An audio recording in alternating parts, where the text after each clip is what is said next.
L'actualité du renard bleu. Un article, une réaction pour aiguiser l'esprit critique. Ah, l'intelligence artificielle, ça fait couler beaucoup d'encre et puis surtout ça fait peur, et je peux comprendre. C'est donc aujourd'hui un article sur 42 Mag par David Bensoussan. C'est daté du 6 mars, donc c'était hier, mais on reste dans des délais cohérents. Doubleurs de jeux vidéo mobilisés contre l'IA pour préserver leur savoir-faire. La sixième édition des Pégases, visant à honorer les jeux vidéo français les plus remarquables de 2024, aura lieu jeudi soir au sein de la Cigale à Paris. Cet événement se déroule dans un contexte marqué par des difficultés économiques. En particulier, certains rôles au sein de l'industrie doivent faire face à la compétition croissante de l'intelligence artificielle. Alors peut-être pour rappeler les Pégases, donc c'est effectivement une cérémonie qui remet des prix pour départager des œuvres françaises. Alors ça demande quand même aux studios de positionner leurs projets, leurs œuvres pour être lauréats de cette compétition. Bon, moi je trouve ça pas terrible, hein, les Pégases. Autant je suis très content que, par exemple, un jeu comme Caravan Sandwich ait reçu des prix. Mais bon, je comprends pas trop pourquoi on ne prendrait pas toutes les œuvres qui ont été produites dans l'année, indépendamment du fait qu'elles soient inscrites ou non. Les Pégases, souvent comparés au César du secteur vidéoludique, vont avoir lieu ce jeudi 6 mars à Paris. Cette cérémonie a pour but de distinguer les jeux vidéo français les plus remarquables sur fond de turbulences dans l'industrie due à divers licenciements et fermetures de studios, tant en France qu'ailleurs. Un autre enjeu de taille, l'intelligence artificielle. Et c'est de ça que va traiter cet article.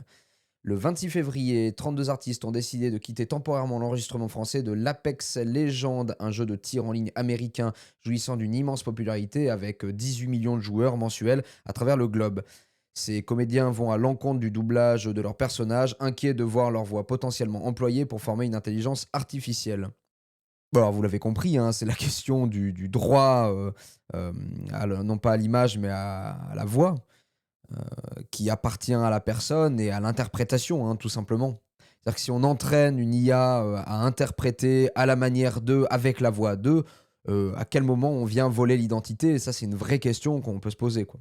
Dans Apex Legends, Marion Aranda prête sa voix à Alter, une combattante voyageant entre les dimensions, très appréciée par les adeptes du jeu. Toutefois, cette actrice pense à ne plus incarner ce rôle. Chaque rôle, chaque personnage, dit-elle, demande un investissement complet. On y met tout notre cœur et cela en devient touchant au point d'en avoir les larmes aux yeux. Renoncer à ces personnages chers à notre cœur est un véritable crève-cœur.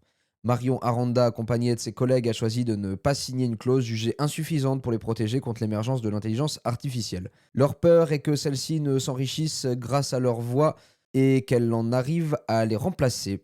Si on ne change pas de cap, poursuit-elle, nos métiers risquent de disparaître d'ici peu.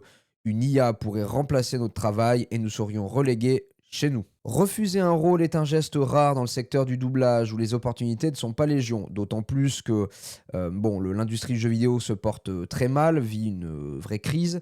Et puis que le secteur du doublage, c'est particulier, mais il y a très peu d'artistes, très peu d'interprètes. Et donc, on retrouve un peu toujours les mêmes voix. C'est un tout petit milieu.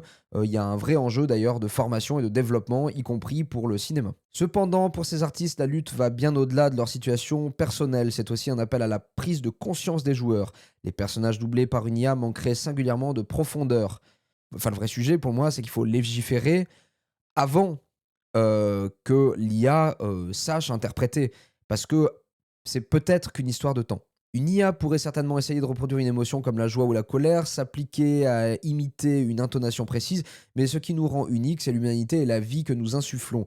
Nous ne sommes pas de simples machines. Ça, c'est vrai, hein, le vrai rôle du doubleur, c'est d'interpréter. C'est un artiste, c'est un comédien, évidemment. L'appel du casting d'Apex Legends a été lancé sur les réseaux sociaux par Pascal Chemin, une actrice de renom qui incarne Wraith, l'un des personnages principaux du jeu. Pour elle, apposer sa signature sur cette clause reviendrait à s'engager sur un terrain incertain.